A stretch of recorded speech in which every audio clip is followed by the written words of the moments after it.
Queridos, que a graça e a paz do Senhor esteja com todos.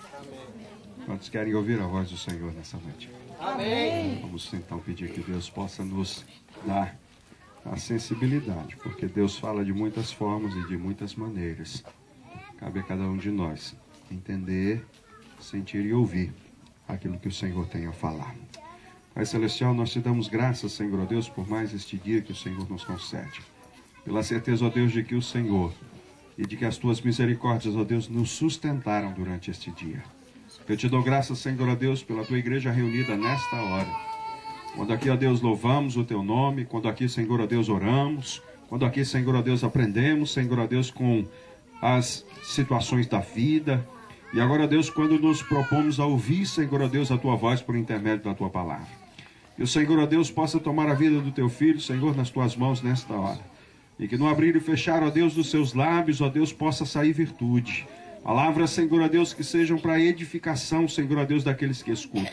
Palavras, Senhor, ó Deus, que sejam, Senhor, para o engrandecimento de Jesus, a quem nós servimos, Deus. Pai Celestial, nós te agradecemos, Senhor, porque o Senhor, conhecendo as nossas necessidades, trabalha, Senhor, ó Deus, na medida, Senhor, ó Deus, não daquilo que esperamos, mas daquilo que precisamos. Que o Senhor, ó Deus, possa falar conosco.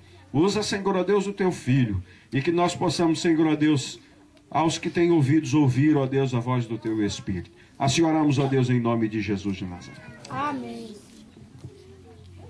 Boa noite, amados. Amém. De antemão, eu gostaria de falar algumas coisas para a igreja. Os amados estão vendo que está tudo muito bonitinho, muito bem ornamentado. E graças a Deus por isso. Está um pouco baixo? Os amados estão escutando direito? E eu sei que toda honra e toda glória é para o nosso Senhor Jesus. Mas eu queria fazer menção de alguns nomes aqui. O do irmão Ezequiel, que 1h da tarde está cortando lenha para fazer fogueira. Do irmão Carlos, Samuel, minha esposa, que estamos trabalhando arduamente para que esse evento pudesse ser feito para os amados. Muitos deixamos de fazer as nossas obrigações, porque a gente... Na verdade, o que a gente mais gosta de fazer é isso aqui. E eu não poderia começar a ministrar a palavra do Senhor sem antes fazer esses agradecimentos. Eu agradeço a Deus a vida desses irmãos. Agradeço também a Deus a vida daqueles que não tiveram aqui presente fisicamente, mas estão em oração. E eu agradeço a Deus por isso. Os amados trouxeram a Bíblia. Quem trouxe sua Bíblia, por favor, quem puder, coloque ela para o alto. Repita comigo essas palavras, com fé. Mas antes o seu prazer está na lei do Senhor. E na sua lei meditam de dia e de noite. Aleluia, Senhor. Abramos nossa Bíblia em Atos, capítulo 20.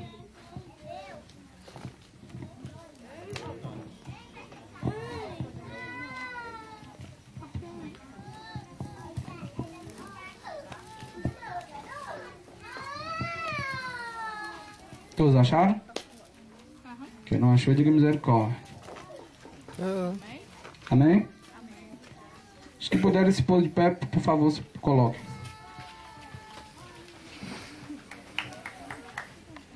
Leamos a palavra do Senhor. Atos capítulo 20, versículo 1. Não, perdão. Atos capítulo 20, versículo 7. No primeiro dia da semana, ajuntando-se os discípulos para partir o pão, Paulo, que havia de partir no dia seguinte, falava com eles, e alargou a prática até a meia-noite. Havia muitas luzes no cenáculo, onde estavam juntos, estando um certo jovem por nome Eutico. Repita comigo, Eutico. Eutico. Assentado numa janela, caiu do terceiro andar, tomando de um sono profundo que lhe sobreveio durante o extenso discurso de Paulo, e foi levantado morto. Paulo, porém, descendo, inclinou-se sobre ele e, abraçando-o, disse: não vos perturbeis, que a sua alma nele está. E subindo e partindo o pão e comendo, ainda lhe falou largamente até a alvorada, e assim partiu. E levaram vivo o jovem e ficaram não pouco consolados. Amém. Mas a palavra hoje é breve. Talvez Raul falar apenas 1 hora, 1 hora e meia. É jogo rápido. Eu escutei uns irmãos dizendo misericórdia. Paulo, escuta. Paulo estava pregando. E dizem que lá estava cheio de gente, né? Porque tinha muitas luzes no local. Essas luzes deveriam ser velas, ou candeeiro, lamparina. E eu gostaria que os irmãos começassem aqui a imaginar comigo. O discurso de Paulo, quer dizer, a ministração de Paulo se demorou um pouco. Tanto é que ele disse que até meia-noite. Talvez tenha começado às 7 horas da noite. E lá tinha um jovem. Como era o nome do rapaz? Eutico, olha aí. E esse jovem eu posso até imaginar, mano. Talvez fosse aquele jovem que talvez o pastor chamasse ele direto para cá para frente, direto. Mas alguns historiadores dizem que ele deveria ter entre 8 a 15 anos de idade. Se fosse no nosso tempo, ele talvez tivesse com um tablet lá no 3º andar. Ou então um smartphone. Aquele pregador se estendeu. E ele deve ter pensado o seguinte: eita Jesus, que pregação para demorar é essa? Esse não vai mais embora não. Vou sair daqui, vou lá pro 3º andar, ninguém tá me vendo não. Puf, fui lá pro 3º andar. E de tanto se demorar, o abençoado chegou a dormir, caiu do 3º andar e morreu. Aquela noite não seria uma noite normal para ele, nem como as outras. Quem sabe quantas vezes ele não foi lá no 3º andar quando a pregação se estendeu. Amados, alguns dos irmãos já conhecem esse ditado que eu sempre digo. O Fábio é um deles que eu digo sempre. Do corpo de Cristo, os jovens são as pernas. Escutaram? Do corpo de Cristo, eu creio que os jovens são as pernas. Se os jovens andam, a igreja anda. Se os jovens não andam, a igreja não anda. Esse é o meu pensamento. Não está na Bíblia, mas eu acredito que seja assim. E aquele jovem que estava lá em cima, que caiu e que morreu, talvez ele não tivesse nem aí com a palavra de Deus, reverência nenhuma com a palavra de Deus. Eu acredito, amados, que por muitas vezes nós somos que nem aquele rapaz. Se a pregação passar de 8h30, alguns vão-se embora, porque não aguenta. E quando não estão ainda com os smartphones ou com os tablets, como foi citado. Mas, amados, eu acredito, amados, que Deus tem algo tremendo na vida dos jovens da nossa cidade. Eu acredito que Deus tem levantado jovens capacitados para fazer a obra do Senhor. Mas às vezes falta um pouco de, sabe? Um pouco mais de responsabilidade. Por muitas vezes nós estamos dormindo um sono espiritual. E por muitas vezes nós estamos caindo. E por muitas vezes nós estamos mortos. Mortos, amados. Mas graças a Deus, amados, que o Senhor nos dá uma segunda oportunidade. Assim como Ele fez com a vida daquele jovem. Deus deu outra oportunidade para ele.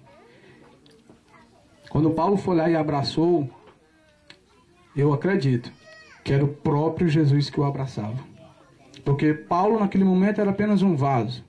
Ele estava sendo instrumento na mão de Deus. E Deus levantou aquele jovem e diz que ele seguiu com os outros anciões. Então, amados, eu acredito que Deus deu outra oportunidade para aquele jovem, para que ele agora pudesse fazer a coisa certa.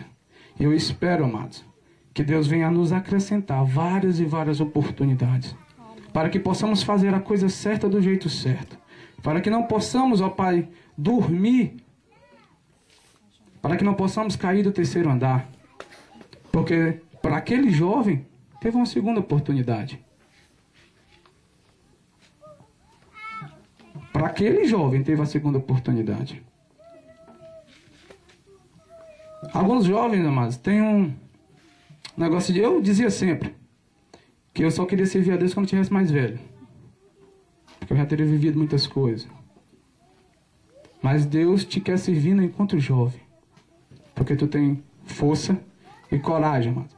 Tu já pensou? Ser 1h da tarde, tá cortando lenha, ou qualquer atividade desse jeito, se não você fosse um ancião com 70, 80 anos. Os jovens são as pernas da nossa igreja.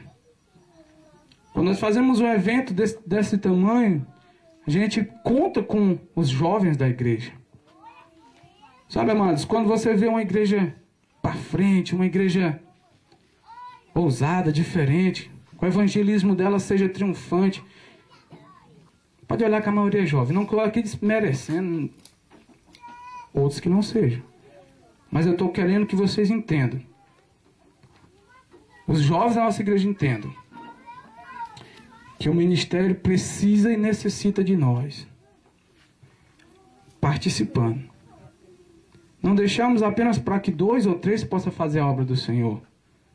E que possamos ser incomodados, para que o Espírito do Senhor nos incomode verdadeiramente para fazer a obra.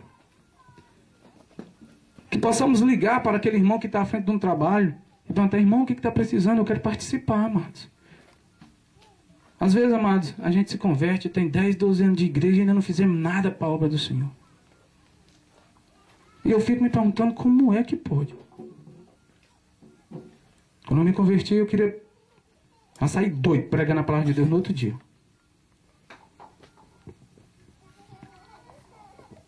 O que eu quero deixar bem claro, amados, aqui para o Senhor, para os queridos, é que aquele jovem teve uma segunda chance e não desperdiçou. Eu acredito que aqui já teve jovens, homens, mulheres, que um dia estiveram dormindo ou que Deus já ressuscitou vocês. Eu peço a vocês, amados, não desperdicem essa chance. Não desperdicem a chance de adorar a Deus. Não desperdicem a chance de anunciar a palavra de Deus. Às vezes, amados, a gente vive na nossa casa e nem o nosso próprio vizinho sabe que você é crente. Às vezes tu tem vergonha de exaltar o nome do Senhor, ou que não é de Deus ou é de Deus. Mas não tem vergonha de fazer coisas piores, amado. Vocês são livres para adorar o nome do Senhor. Porque quando vocês eram do mundo, vocês adoravam a Satanás. Então agora nós somos lavados e remidos pelo sangue do Cordeiro. Nós somos livres para adorar a Deus. Toda adoração que esse povo tem feito é para o Senhor. Tudo que nós temos feito, nós colocamos o Senhor em primeiro plano. E assim, amados, é que eu acho que a obra do Senhor tem que ser feita assim, dessa maneira. Sabe? Não podemos ter medo porque 1 ou 2 vão achar ruim, ou porque não vão nos ouvir. O que a gente tem que fazer é pregar.